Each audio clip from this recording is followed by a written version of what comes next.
Bom dia, minha geovítima. Tudo bem? Vamos iniciar então as nossas aulas à distância com esse tema aí, globalização. Lembrando para você, meu querido ou minha querida, que todas essas informações estarão também postadas nas outras plataformas, EducaDF, certo? E GeoCF3. Muito bem, então o assunto é o que é globalização. Se você procurar nos livros, na internet, você vai encontrar uma série de conceitos. Eu peguei esse daí da Wikipedia, que diz o seguinte: a globalização é um dos processos de aprofundamento internacional da integração econômica, social, cultural e política que teria sido impulsionado pela redução de custos dos meios de transporte e comunicação dos países no final do século XX e início do século XXI. O que ele quer dizer aí? Que a globalização começa para valer, e daqui a pouco eu vou dizer por que para valer, a partir do final do século XX e início do século XXI. Ali pela metade dos anos 90, a partir da metade dos anos 90, a globalização passa por um processo de integração econômica fortemente impulsionado pelos sistemas de transporte e comunicação. Então, professor, a globalização é um fenômeno recente? Não. E eu vou dizer por quê. Alguns autores, alguns professores de história, sociólogos, pessoas que estudam o fenômeno da globalização, eles dizem que a globalização começa, na verdade, a partir do século XVI, quando os europeus começaram a colonizar os novos continentes.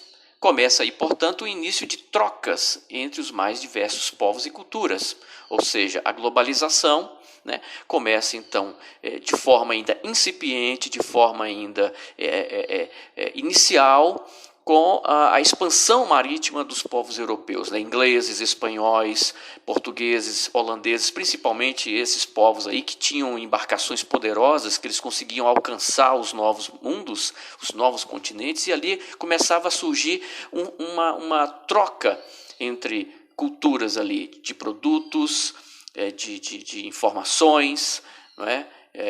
Enfim, coisas que os europeus pegavam nesses novos continentes e levavam para a Europa, assim como também os produtos que já existiam na Europa e os caras levavam para essas novas terras. Ao longo dos séculos, os meios de transporte e comunicação sofreram evoluções significativas, facilitando essa integração mundial até chegarmos ao que podemos chamar de clímax da globalização. Então, como eu falei para vocês no slide anterior, a globalização ela se inicia no século XVI com a expansão marítima, e com o passar do tempo, os meios de transporte e comunicação fazem com que a gente atualmente viva o que nós podemos chamar de clímax da globalização. Aí eu coloquei duas imagens para vocês, a imagem da evolução dos meios de transporte. Pergunte para o seu pai, para a sua mãe, que tenha mais de 50 anos, como é que eles faziam, por exemplo, para se comunicar com pessoas à distância. Era por carta. Hoje a gente consegue se comunicar em tempo real em qualquer lugar do planeta, com qualquer pessoa em qualquer ponto do planeta. O transporte hoje você consegue, em poucas horas, alcançar um outro continente. Você entra num avião, aqui em Brasília, e depois de 8 horas de voo você já está na Europa. Enquanto no século XVI e até o final do século XIX, início do século XX, para sair da Europa e chegar até, por exemplo, a América, era entre 30 e 40 dias, quando tudo dava certo em alto mar. Bem, então, pessoal, os meios de transporte e comunicação facilitou, então, essa globalização que nós vivemos atualmente. Eu coloquei agora, neste slide, alguns exemplos de produtos que circulam no mundo inteiro e que você conhece. Produtos oriundos da América e do Japão, por exemplo, aí a DC Comics, os quadrinhos, a rede de restaurantes McDonald's e a Sony, que é uma poderosíssima empresa de tecnologia e de entretenimento, que ela é japonesa. Então, esses 3 produtos, eles circulam o mundo inteiro graças a essa facilidade que nós temos nos meios de comunicação e transporte. Não é? Em qualquer lugar do mundo que você for, você vai encontrar um produto da Sony, ou um restaurante do McDonald's, ou se você perguntar para qualquer pessoa em qualquer parte do planeta, se eles já ouviram falar em Batman, Superman, Mulher Maravilha, esses heróis da DC, por exemplo, ou da Marvel. Né? Então, esses produtos aí é o resultado desse processo radical em que nós vivemos atualmente. Como vocês já nasceram no século XXI, talvez vocês não consigam entender essa diferença que ocorre, né? O que ocorreu de 50 anos para cá, né? Nos últimos, talvez nem 50 anos, mas nos últimos 30 anos para cá. Ocorreu então o que nós estamos falando dessa radicalização da globalização. Bem, e como tudo no mundo existe os seus prós e os seus contras, existe uma série de críticas à globalização. Não é? Se você procurar nos livros aí, da chamada geografia humana, geografia crítica, você vai encontrar então pessoas dessa área fazendo uma série de críticas a esse modelo que está aí, né? Para o bem ou para o mal. Eu coloquei aí para vocês dois fatores negativos, eu coloquei em vermelho para vocês entenderem, pessoal, porque nem sempre, como eu acabei de falar, existem correntes que são a favor e as outras correntes que são contra a globalização. Eu não estou aqui para questionar isso aí. Afinal de contas, isso é um fato e está aí. Se é bom ou ruim, cabe a cada cidadão, cada pessoa, analisar. A primeira crítica que muitos geógrafos e especialistas fazem, que é o fim das culturas locais. A globalização ela homogeneiza, né, hábitos de povos distintos. O que ele quer dizer com isso? De repente aparece um restaurante McDonald's numa determinada região e as pessoas começam a consumir produtos estadunidenses, né?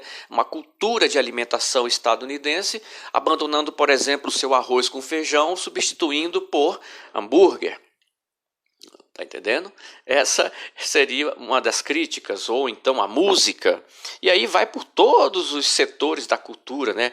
Música, roupas, né? Na própria imagem que aparece aí, você vê todo mundo vestido com a camisa da mesma cor, seguindo uma determinada moda, etc. e tal. A segunda crítica, que é muito comum a gente ver nos livros por aí, diz o seguinte: nem todas as pessoas têm acesso aos confortos da globalização, por motivos de fatores socioeconômicos. Né? E é verdade isso. Cerca de 1/3 da população do nosso planeta não tem acesso à internet e não tem recursos para tal. Então, mais ou menos 2 bilhões de pessoas, como não tem smartphone, não tem emprego, não tem salário, não tem dinheiro, não tem cartão de crédito, ele está fora desses confortos da globalização.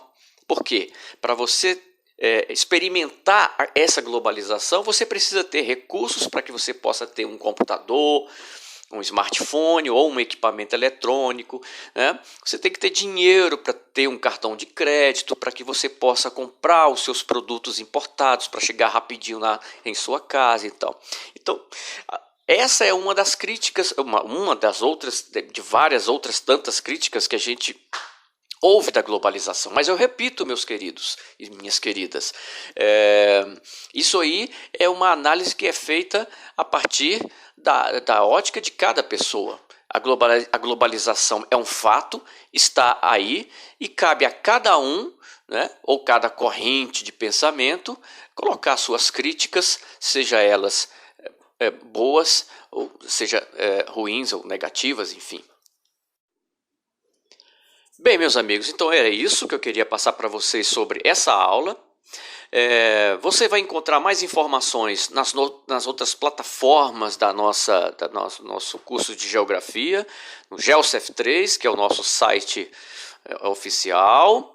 Você também vai encontrar no YouTube e você vai encontrar nas plataformas Escola em Casa. Quem tem o livro também quiser dar uma olhadinha, esse conteúdo encontra-se na página 237.